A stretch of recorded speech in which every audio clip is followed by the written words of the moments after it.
Next question देखते हैं। A particle starts from the origin goes around x axis the point 10 0। Origin से एक particle start करता है, एक्स एक्सिस के अराउंड जाता है 10 मीटर, मतलब कि पॉजिटिव एक्स डायरेक्शन है, ठीक है। फिर क्या होता है, and returns along the same path with the point -10, 0 distance distance the particle doing a trip are. अब वहाँ पर गया, अब वहाँ से सेम पाथ से होते हुए अब वो -10 की तरफ आता है, मतलब कि इस साइड उसने -10 मीटर कवर किया है। तो उसने डिस्टेंस कितना कवर किया और डिस्प्लेसमेंट कितना कवर किया वो बताना है हमें, ठीक है।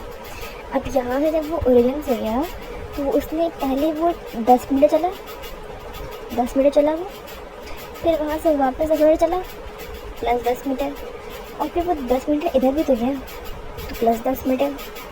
टोटल कितने 10 मीटर हो गए, 30, 10 10 10 10, मतलब कि 30 मीटर चला वो टोटल में, इक्वल्स 30 मीटर। इसका क्या आ गया, डिस्टेंस आ गया, डिस्टेंस। अब क्या निकालना है, डिस्प्लेसमेंट। तो इसकी ओरिजिनल पोजीशन में क्या था, इसका कोऑर्डिनेट इसके थे 0,0।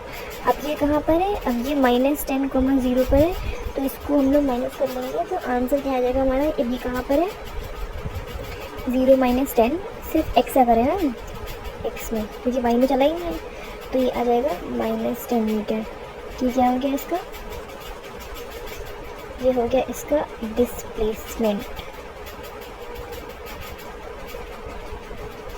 तो 30 मीटर डिस्टेंस था और 10 मीटर -10 डिस्प्लेसमेंट हो गया, तो आंसर कौन सा हो जाएगा हमारा, 30 एंड -10, ये वाला आंसर हो गया हमारा, ये वाला आंसर हमारा करेक्ट हो गया, ये वाला आंसर हमारा करेक्ट हो गया। Next question, a person starts walking and comes back to the initial position after 2 hours and the following quantity is 0। Displacement 0 होगा, क्योंकि कोई भी चीज़ अगर एक जगह से चलती है दोबारा वहीं पे जाती है, चाहे जैसे गैर डिस्प्लेसमेंट, तो उसका 0 हो जाएगा, ठीक है। Next, a car is moving on a straight road covers 1/3 of the distance with speed of 20 km and rest with the speed of 60 km. The average speed of the car is, इस question को देखते हैं।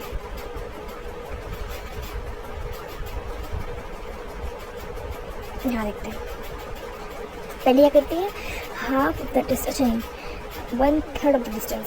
अगर ये पूरा distance है इसका car का, तो इसका अगर हम लोग 3 हिस्से करेंगे, ये x, तो इतना पोर्शन जो कार कवर करती है वो कितने कवर करती है, with speed of 20 kilometre per hour, 20 kilometre per hour करती है, and the rest with 60 kilometre, मतलब कि ये पूरा इसने करा है 60 किलोमीटर से। तो हमें क्या निकालना है, इसकी एवरेज स्पीड निकालनी है। एवरेज स्पीड क्या होती है, टोटल डिस्टेंस ट्रेवल्ड,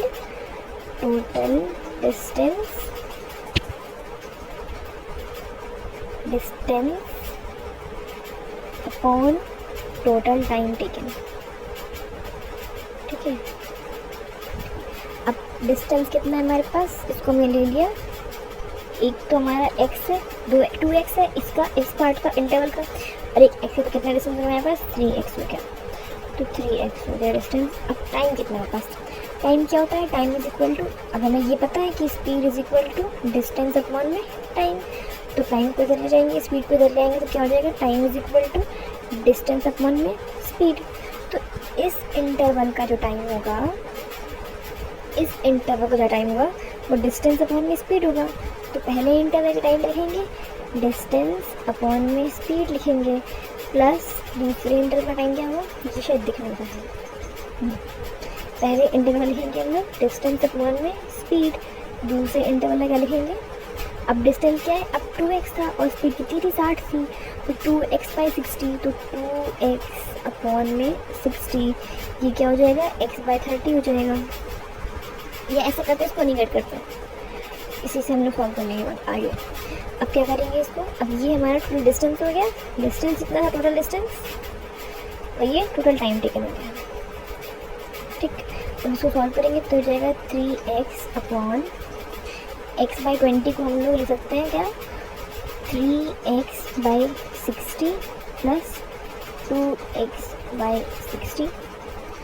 इसको और कैसे लिख सकते हैं, 3x अपॉन, इसको सॉल्व करेंगे तो जाएगा 5x अपॉन में 60, 5 मतलब 5, 5 तो 60। तो ये हो जाएगा हमारे पास 3x इंटू 12 अपॉन में x कर गया 12 चीज़ा 36 किलोमीटर पर आवर क्या हो गई हमारी एवरेज स्पीड हो गई। तो ये क्या निकल गई हमारी एवरेज स्पीड। अब इसका एक शॉर्टकट होता है, वो मैंने एक और वीडियो में डिस्कस किया हुआ है, तो आप लोग जाके वो देख सकते हैं। ये तो इसका तरीका हो गया कि इसका बेसिक क्या है, इसका कॉन्सेप्ट क्या है। इसका शॉर्टकट मैंने एक और वीडियो में डिस्कस किया हुआ है, वो आप जाके देख सकते हैं। Thank you.